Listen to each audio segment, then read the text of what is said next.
Základná umelecká škola Franca Schuberta v Želiezovciach, občianske združenie Castellum Zelis a mesto Želiezovce s finančnou podporou grantov EHP zorganizovali v dňoch od 15. do 17. júna 2023 už tretí ročník letného kurzu zbormajstrov. Kurzu sa zúčastnilo 27 ľudí, medzi nimi amatérsky zbormajstri hlavne z okresu Levice, ale aj mimo neho, a žiaci speváckeho zboru základnej umeleckej školy Franca Schuberta v Želiezovciach. Garantom kurzu bola magistra art Diana Horvátová, riaditeľka základnej umeleckej školy Franca Schuberta.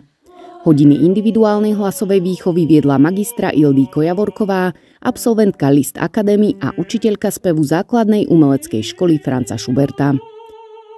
Kurzu sa zúčastnilo 27 ľudí, medzi nimi aj amatérsky zbormajstri a žiaci speváckeho zboru základnej umeleckej školy Franca Schuberta.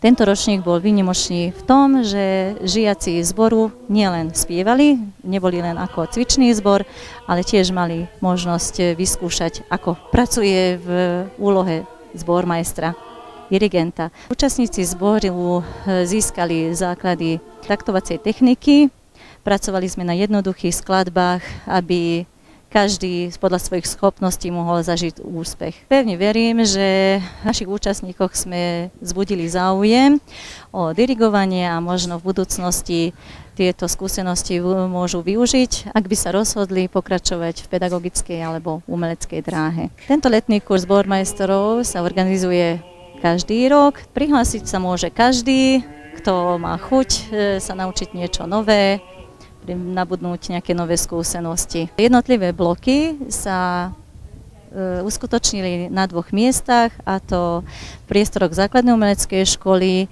a v Sovom zámočku. Záverečný koncert sa dialo v piatok v Sovom zámočku, takom komornejšom zoskupení, a potom ešte koncert pre verejnosť sme robili na námestí svätého Jakuba.